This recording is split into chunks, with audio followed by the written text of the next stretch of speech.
Welcome to the History Nerds Tonight podcast. I'm your head nerd, Brendan. Thank you so much for being here. Today, author Ross Benesch, 1999. I know what you're thinking. All right, if you're not a 90s kid, I'm going to skip this one. Don't skip this one. The book is about how you can look at 1999 and see a lot of things that are happening today, kind of where they started, how we all got here. No, it doesn't explain everything. But first of all, if you're a 90s kids, I don't even need to sell this to you. It's pure nostalgia. I loved it. But for people who are kind of like, hey, what's the angle here? It's really interesting. Ross does a great job with it. How about I just shut up and he'll tell you all about it? Let's do it. And here we are with author Ross Benesch, 1999, the year low culture conquered America and kickstarted our bizarre times. Ross, thanks for coming on. Hey, good to be here. Listen, let's start off with congratulations, baby number 2. We are recording this a little bit later in the night so that they're definitely asleep. How you feeling? As long as they stay asleep, I'll be good. We can cut around it. It's fine. We can bring them on if you want. I'm sure they'll have some great answers to this stuff. I just want them to stay asleep for my sanity. Been a long day. I'll bet. So, listen, let's get to the book. Ross, why gotta call my childhood low culture, man? That's messed up. I'm a 90s kid. Low culture, what does that even mean? Why are you calling me out? Well, it's better than saying trashiness, which is what I wanted to roll with. And the way I define it and what I'm thinking of is it's the pop culture that took the most heat from critics. So like Jerry Springer is like the prime example. TV Guide said that's the worst show of all time, and all sorts of groups were trying to cancel and censor that show. No one would say like Jerry Springer deserves to win all the Emmys. It's great TV. Like even the fans of it would be like, oh, this is pretty low grade stuff. So like what I'm focusing on is the stuff that was the most ridiculed and most looked down upon, like Jerry Springer, the Insane Clown Posse, and pro wrestling. Is a book like this an easy sell for a publisher, or is there like 1999? That's too specific. Like they like the pop culture part of it, but they want you to be more specific and maybe, not go to town on Jerry Springer, who we all love, Jerry. I don't think it was an easy sell for them, because if it was, I would have been at like Random House or Simon & Schuster or something, and I ended up at a University Press. So I got turned down by the biggest names in the publishing world. And what I've anecdotally found as someone who is a nobody is that what they want is something very simple and like about one thing, if it possibly could be. So I've been told, if this was a book just about 90s pro wrestling, for instance, or like 90s video games, we know how to sell that. We could do that. But you're trying to do this all-encompassing take on pop culture from that era. We don't know what category that would like fall into easily for marketing. I even had an editor at like a pretty high, well-known publisher wanted the project, and the marketing people shot him down for that type of reason. Now, with 1999, kind of your thesis is not necessarily that 1999 is the end-all, be-all, but more that you can look at this specific year and see kind of a flashpoint for a lot of the things we're dealing with today. So it's not like 1999 is the end-all, be-all, but, something rhymes here. Yeah, exactly. I would say, the like mid 90s to early 2000s, a lot of the changes that I'm talking about occurred where trashy entertainment became more popular due to advanced technology and deregulation of media ownership, which led to media concentration that led them to produce cheap hits as quickly as they could. But I make the case for 99 because I think it's the zaniest and like most fun year, and just like some of the dumbest stuff happened then. Part of it is due to like the end of the era happening, like Beanie Babies are going to be retired because we're entering the new year. Like there's a lot of stuff like that happened. But none of this occurred within a vacuum of 99. You could write a similar book about 97 and make many of the same points I did. Now, for 1999, this is a very, very important question, and we got to get on the same page about this. What is the best teen movie of 1999, and why is it Can't Hardly Wait? I will accept 10 Things I Hate About You if you want to argue that one. I'm going to roll with American Pie on this one. I mean, I can't say you're wrong. I'm not going to say I agree, but I can't say you're wrong. The box office, too, like the American Pie just blew up.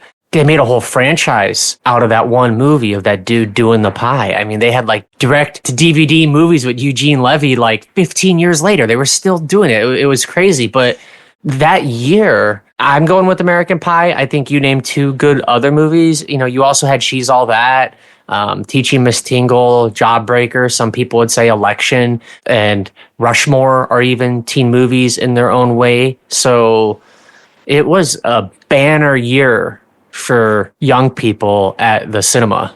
And I would say, too, especially American Pie, it wasn't just a teen movie because my brothers are a bit older than me, 6 to 7 years older than me. And even they're like, American Pie is one of the funniest things ever. So, right? They're out of high school. They're a little bit older. But like that hits. And like that was nostalgia bait for a lot of people. Yeah, I mean, even my dad liked it, and he was late 40s by that point. I think he's a fan of Animal House. That's what like that was, you know, for his era. He likes those types of raunchy comedies. It definitely had to expand beyond just the teen audience to do the numbers it did. I think it was made for like $10 million, and I think its box office was over $100 million, which was, you know, crazy for that type of movie at the time. Now, let's go back a little bit. Is it possible that we can blame all of our problems on Geraldo Rivera? He's a good person to blame if you got to blame someone. Yeah, I credit Geraldo for being like the forerunner to trashy talk TV shows, which are the forerunner to modern reality TV shows. So like the way I put it in the book is like before reality TV, you had Jerry Springer. And before Jerry Springer, you had Geraldo. He's like the first person to get that sort of jolt and reaction from the audience and film it, you know, have like fights between ordinary people. And instead of cutting that, which would have been the case with other shows if something went haywire like that, you make that the focus of your programming, all about shock and sensation. You know, after you have black rights activists fighting Klansmen on stage, he goes to Satanists and, you know, like he just does like every tabloid thing he could think of. And it's phenomenally successful and spawns a lot of imitators. I mean, I'd say the Geraldo way of projecting information is like what a lot of our news media does now. This was the first point that was a lightning bolt for me. Because you go back to, as soon as you wrote it into the book, I remembered it. Geraldo opening Capone's safe. Yeah. I saw it in the page. I'm like, oh my God, I remember this. That it was this big deal and everything was live. And then they open it up and there's nothing in there. And it was kind of the first time where you saw he made a fool out of himself, but it was all press is good press because everyone was talking about him after that. It seems like a lot of people took the wrong lesson from that, or maybe the right lesson. Who do I? Well, I think the lesson with Geraldo was like just keeping people's attention is very powerful, even if there's nothing there, even if what you promised them is a hoax or is false. It didn't matter that there was nothing in that box. He was so good at hyping up the special that everyone just wanted to see what would happen. And people weren't even pissed off. They still remember that. Like, I think people like remember that moment more fondly because the box is empty. If there was just like, I don't know, like a bottle of rum and a Tommy gun in the corner or something, I don't think it would have been as iconic as it was when it's just empty and he just looks despondent. And then this all leads to 99, the apex, which is Jerry Springer, where there was a documentary that just came out on this. And you look back and it seems like there was that tipping point where Jerry takes it, and his production crew, I should say, as well, take it to the absolute extremes, which is it doesn't matter. Put it on, be as trashy as possible, be as low culture as possible, and just do it. And they are subterranean culture. Correct. On that show. And pushing it. And I mean, especially with this conversation, I think this comes out in your book too. You're not judging this. Yeah. Right? Like we were all, everybody watched Jerry. So it's not like, oh, you're a trashy person if you watched it. Everybody did. Everybody knows who Jerry Springer was. But it seems like, especially when we talk reality TV, that's kind of that point where we're like, oh man, Pandora's box is officially open. Yeah. I mean, Jerry Springer, once you get to some of the segments he's doing, there's not a whole lot of going back. And this is airing on network television. I mean, it's a syndicated show, but you don't have to have cable to watch Jerry Springer. You could be at home watching the WB at 11 a.m. and see like man marries his sister who's also a stripper and pregnant or something. You know, like that would be just a common fodder for Jerry Springer show. And absolutely, I am a fan of this stuff, of everything that's in the book. I still watch pro wrestling to this day, not like I did in the 90s, but like I still am fascinated by it. And with Jerry Springer, I used to watch that with my parents when I was like not even 10 years old. So I wouldn't look down on anyone, certainly, for being a fan. How many questions did you ask your parents while watching Jerry, and how many of them were they willing to answer? I don't know if I asked many questions. I just remember laughing our asses off the whole time. It was just like, this is crazy. Adult men in diapers? What the hell are they doing here? You know, like they just had some weird fetish stuff every once in a while. We would just like want to see the freak show. Like, what are they going to do next? How can you top this? Well, listen, let's get a little bit classier. Let's talk about some professional wrestling. So now, lady history nerd, she'll look at me because I don't watch it anymore like I did, but I'm vaguely aware of it. That's a lot like how I am right now. Yeah, like I could still name a few things. Every now and again, I'm kind of like my best friend from childhood, Kieran Hayward. What's up, Kieran? Wrestling was our thing for years. And every now and again, WrestleMania is coming up and I'm like, am I about to spend money? I don't know. I don't have time. I'm a dad. I have these things to do. But it's still in the back of my head like, maybe WrestleMania. It's 2 nights. That's a lot of nights though. And I don't like that they went to 2 nights. Yeah, I agree. And it's like 4 hours per night too. And it's very hard. A lady history nerd will be like, why? And I'm like, it's fake. I'm like, everyone knows it's fake. But it's athletes, it's story, it's no trashier than anything else you can watch. Well, sometimes it's a bit trashier. But it seems like the 90s is where it actually goes mainstream, especially for those who don't know, World Championship Wrestling, the NWO, was this huge faction of people that were fighting together, but you couldn't go anywhere in high school without somebody saying "too sweet" or something like that, right? Yeah, I got an NWO shirt I still wear, and I wore it to a Yankees game last year, and like multiple dudes like came up to me. They're so excited to see it. I even did like the little like wolf pack hand gesture to them, and they were like, that's just the thing that like excites men of our age still to this day. And it does cross over because there are people, I think everybody is Hulk Hogan. If I do a Ric Flair woo, I know people are going to look at me like, I know exactly where that's coming from. Yeah. They've never watched a wrestling a day in their lives, but they'll know. Yeah. And then, of course, you have some of these wrestlers have become actual movie stars, which is crazy to think about when we were watching, what was it, Hulk Hogan, Suburban Commando back in the day? Yeah. I've seen that. That just came to me right now. That's how nostalgic I'm getting as we're talking about this. What do you think it was about wrestling in the 90s, especially, you know, near 99, that all of a sudden it jumps to the mainstream? What is it?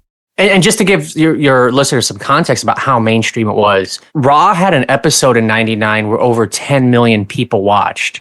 Like just one live episode. I mean, that's crazy. They're like, that's way more people than are going to watch, that then watched the Eastern Conference NBA Finals. So it was crazy huge. These guys were on magazine covers. They were on Jay Leno's show all the time. They just really crossed over in a way that they hadn't before. Part of it is you had real competition between WCW and WWF instead of just having one monopoly on TV. They were both trying to outdo each other. So the storylines got edgier. They had more like adult themes. There's more sex in them. There's more profanity. There's, a famous promo where Stone Cold Steve Austin is in Brian Pillman's house and like a gun gets pulled and the screen just goes to black and they like make you wonder, did someone get shot to death on Raw? That was controversial, but it ruled. Like guys who are wrestling fans love that still. Like that's a famous thing in many kids' minds.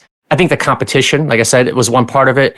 But then the other was in the 90s was when they really started to become more open about it being scripted. It started in the 80s, but really continued heavily through the 90s where like, we're not going to pretend that Hulk Hogan and Kevin Nash actually are feuding in real life while they're feuding on the screen. We're going to let you know like that's the character and the real life is something different. The Rock can go and be Dwayne Johnson. He doesn't always have to be his wrestling character. When these guys are outside the ring, they can present themselves as true individuals separate from their wrestling character. That allows for just more promotion and more intrigue than they had previously. So like you hook a lot of fans that they know it's scripted, but then they start wondering, well, what parts of it are like real feuds bleeding into reality?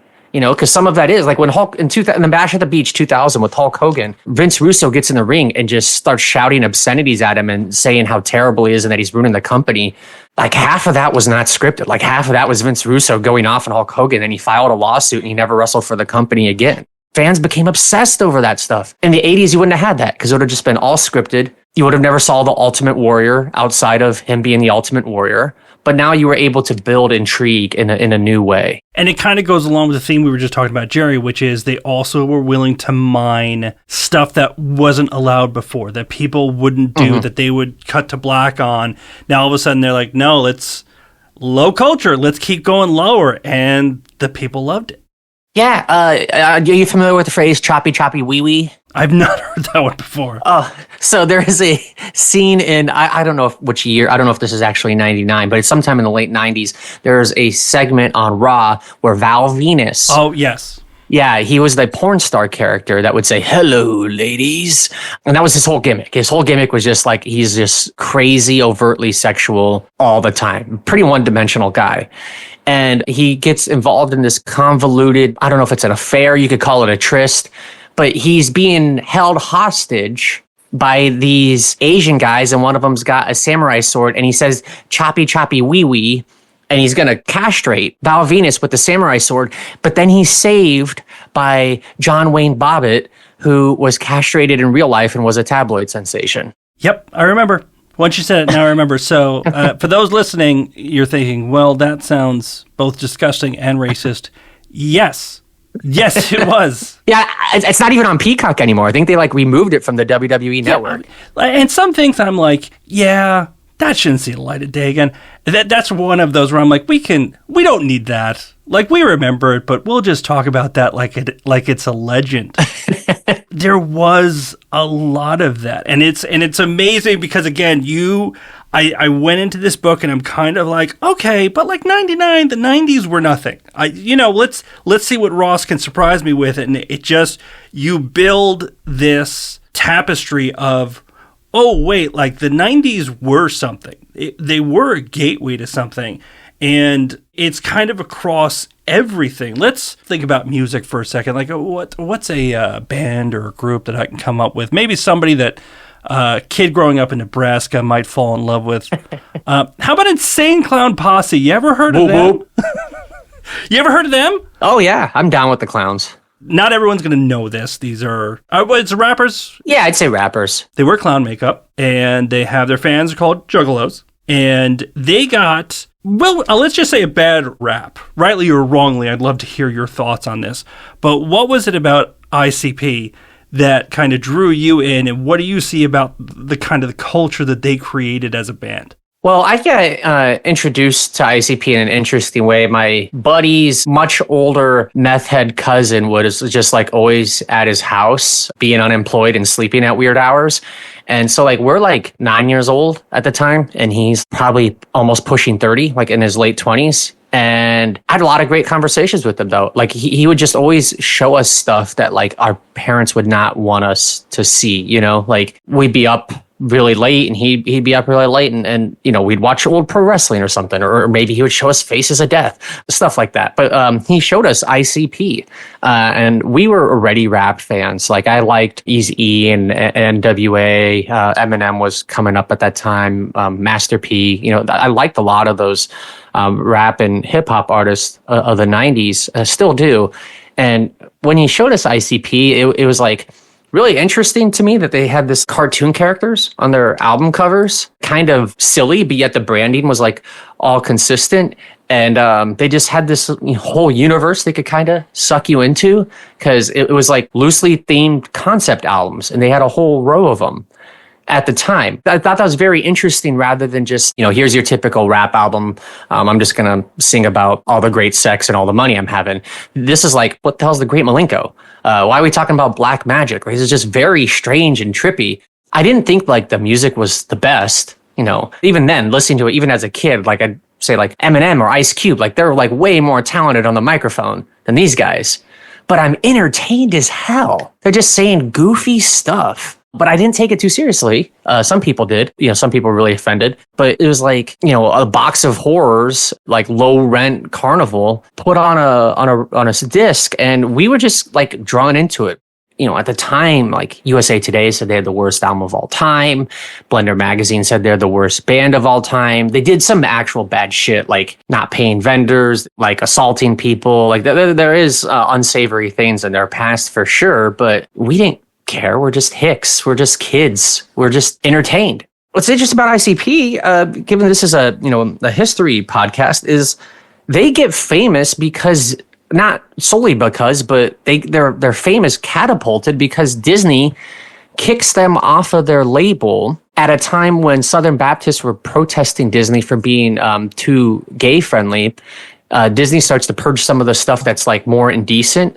And ICP is like an easy sacrificial lamb. That brings them so much attention. And like everyone's like, we want to side with ICP. They're getting screwed by the man. Who doesn't want to be on the side of the little guy? To this day, I think they still are kind of looked at that way. They're independent. They connected with the underclass. That's what they do a good job of. When I'm reading that and I was trying to, go into the future and see like, all right, where's that connective, tissue to where we are now?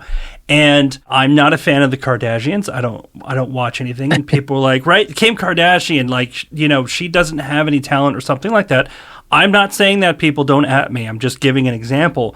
But one thing you have to say is she knows how to play the game. Oh, and yeah. She's a businesswoman. And ICP is kind of an example of this. They, as you said, you love them. You knew they weren't the most talented. They weren't the best. They did some things that are not cool. But they knew how to market that, and they knew how to strike when the iron is hot. And that's kind of, a perfect example of a lot of people nowadays.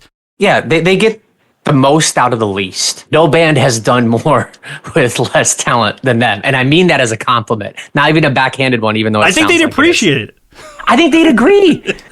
Like in Violent J's autobiography, like he writes multiple times, like, look how untalented I am. And like, look what we made. Isn't that incredible? Like they're self-aware. Yeah. And again, it's reality TV, right? People are on these reality TV shows and they become celebrities because they're on a reality TV show. But you don't have to be talented to be on a reality TV show. It's supposed to be, it's supposed to be something somewhat real. You're not supposed to be this amazing anything. But you can take nothing and turn it into a career. Yeah, and they did that through sheer hustle, too. They're high school dropouts in Detroit who had to earn everything they got, but they know how to market heavily. They don't have a huge fan base. If you go to their shows, I've been to a few, it's not like a huge crowd. A lot of their shows now, especially, you're going to have under 1,000 sold tickets, but they've sustained a career over 30 years off of that. Like there's bands that at their peak were 10 times what ICP is in terms of like fame and recognition and prestige.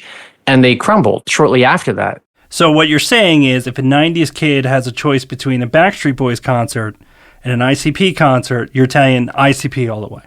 Oh, for sure. It'd be cheaper, be more theatrical, more Fago, holy trinity of things to beat there. This is another one very close to my heart. And I think we knew this when it was happening. Video games take a step up around this time. Video games started out, once again, calling out to Kieran Hayward, because if we weren't watching wrestling, we were playing Final Fantasy, we were playing Street Fighter, all of that. But video games break through. I was at lunch today at work, and we were talking about Red Dead Redemption 2, and people kind of knew what I was talking about. And I think about when I was growing up, not everybody knew what a video game was, but now Super Mario was making $1 billion at the box office as a movie. What was it in the 90s that takes video games and says, hey, here's where we can see a Flashpoint? Well, so the average age of gamers changes quite a bit in the 90s. In the early 90s, when there was congressional hearings on video game violence around Mortal Kombat and Night Trap, the average gamer was in their early 20s. When you go to the early 2000s, especially by the mid 2000s, the average gamer age is more like early to mid 30s. So the average age jumps up about a decade over the course of that decade. And what that means is that the people who grew up playing video games kept playing them. So you had a generation that started on video games, and that was when it was kind of a hobbyist thing. Like when you have the original Nintendo, and even like with the 16-bit systems like Super Nintendo and Genesis, you're talking about way fewer units sold. Genesis and Super Nintendo combined sold half the number of units that PlayStation 1 would go and sell. So the people who grew up on that, 8-bit, 16-bit stuff, they just keep gaming as they age. And then the new gamers come in along them, and that just expands it crazy. As gaming reaches mass popularity, it becomes harder to stigmatize it or to blame it for societal ills, because it's no longer like a niche thing that few people are familiar with. When the majority of the population has played a video game within the last month, it's a tougher sell to say like, this is the reason why these kids are doing all these heinous things. That sort of starts to fall apart with the familiarity that it breeds. And it was during the 90s, especially with PlayStation 1, that like you saw a huge popularization. Yeah, and I remember too, you read in this book, I remember the parental advisory stickers on CDs. I remember the video games. Video games are making everybody violent. And what I really, this was my favorite chapter of the book, because this isn't you just going off as an author, like, let me tell you how nostalgic I am, especially here. You bring the data for this, where people are saying this is happening and this is happening and this is happening and violence is this, and taking that and saying, all right, hold on, let's actually look at the numbers. There was a lot of research, especially in this chapter, where you're not just a guy talking out of his you-know-what. You were like, no, I got proof here. I appreciate that, because I took a lot of time to read those studies and try to make sense of them. And what I saw was just the academic literature on video games has changed a lot in the last 10 years. And I don't think the awareness of that has caught up to it. So like a lot of those old assumptions about games causing violence or to a lesser form aggression just haven't proven to be replicated. And then new studies have shown the complete opposite of that across tons of disciplines. Like there is the neurobiological studies, economic studies, social psychology studies that all kind of point to the same direction, that there was a moral panic over video games, that, a lot of the assertions underpinning it, especially during the 90s, just don't hold up to strict scrutiny once you control for various variables. Just like one small example, controlling for a player's familiarity with playing a video game. Like a lot of those studies that would show a player gets really angry when they're playing a video game, it's because they're unfamiliar with it, or they were a novice gamer and they couldn't understand it. Once you control for that and you adjust settings based on someone's familiarity, the aggression they show dissipates quite rapidly. So, I think if people are aware of all that research, they'll start to see games like other entertainment formats and less of an outlier as a causal factor for violence. Listen, I'm proof that Duck Hunt does not turn you into a serial killer. But I also remember, don't spend too much time in a video game. You're not going to spend your whole life staring at a screen. Well, they were wrong. Yeah, I wish I spent less time on screens, but with work, it's impossible. It's a requirement. In a lot of industries, it's like, they told me I wasn't going to be doing this, but I am. One thing that amused me in the research, you mentioned Duck Hunt. I thought of that plastic gun, the fake gun that comes with the first Nintendo. That was basically the prop that Joe Lieberman used during the video game hearings in 93 to say, this is what they're selling your kids. We need to regulate it. It was the Super Nintendo version of it, but he got, the most toy looking gun and was just waving it around and saying look at this, you can use this. Yeah, because nobody was playing with army men before video games came out. What are we doing? Cowboys and Indians? But no, Duck Hunt is really going to send these kids over the edge. Well, they didn't make the case for Duck Hunt. They waited till Mortal Kombat had blood in it, and then they came after Mortal Kombat. I remember the first time I saw that in an arcade, I'm like, can you get away with that? Are they allowed to show that? I'm really young for this. That's super cool. I want to play this now for hours. There's a scene in Last of Us where they in the Last of Us HBO show where they recreate that joy. They're at an abandoned arcade, evading the undead, of course. And one of the characters, I don't know if it's Ellie, yeah, or maybe it's Ellie's friend, pulls off the fatality, and they're like, "Holy shit, this is awesome!" For the listeners out there that are very young, an arcade is where they had these big boxy video games. They weren't. I just Google it. Now I'm depressed.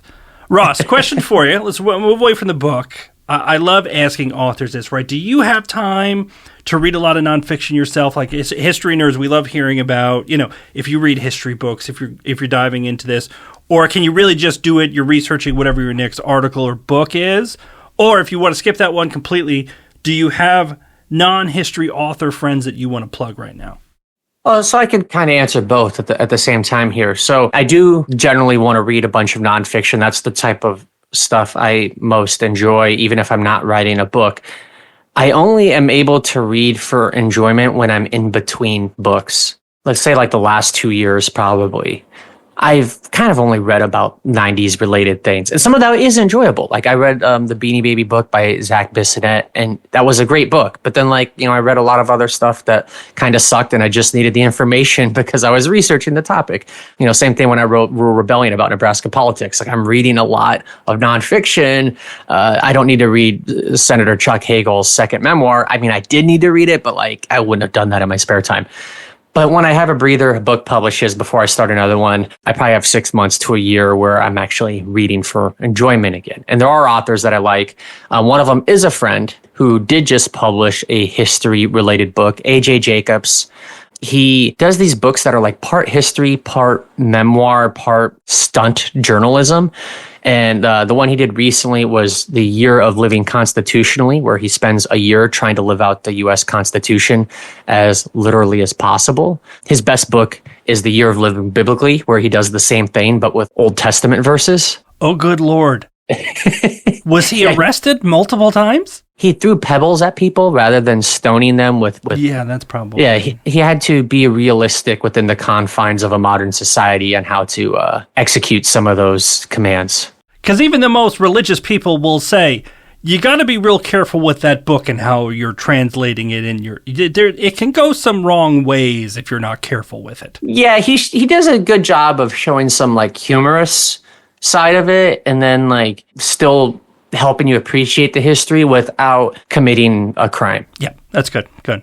I like Mary Roach. Her books will go into the history of Bonk is about sex research, Stiff is about cadavers, Grunt is about military stuff. She just does a good job of making it approachable. So those are a few of my favorites. So we talked about nonfiction, and we know that there are poor, misguided souls, right? They're very good people, but they don't realize nonfiction's awesome. So if I got one of them and sat them right in front of you, and they're like, Ross, I'm not really into nonfiction. Nonfiction's boring. They said, why should I read 1999? What would you say? I'd say there's a lot of stuff happening today that has its roots in 99, and some of this stuff has already been repeated. So if you read my book, you wouldn't be shocked that an OnlyFans model just tried to set a record by having sex with the most number of people in a day, because you would have said, in 99, Annabelle Chong and Sabrina Johnson and Houston all did the same thing. This is the oldest trick in the book. It's been done a half dozen times. You can't shock me. If you go back a generation, you'll find that a lot of the most ridiculous trends in media have a precedent that will help you kind of understand where the next thing is going to go. Well, listen, Ross, you opened up my eyes. You hit me right in the nostalgia bone. The book's great. Thank you so much for coming on to talk about it. Hey, this was fun as hell. And that's it for this episode, Ross. Thank you so much for coming on. 1999. If it isn't going to hit your nostalgia bone, it'll make you think. Go out and get it. In the meantime, hit us up, Twitter, Instagram, Facebook. Don't forget the YouTube channel. Until next time, nerds, stay cool.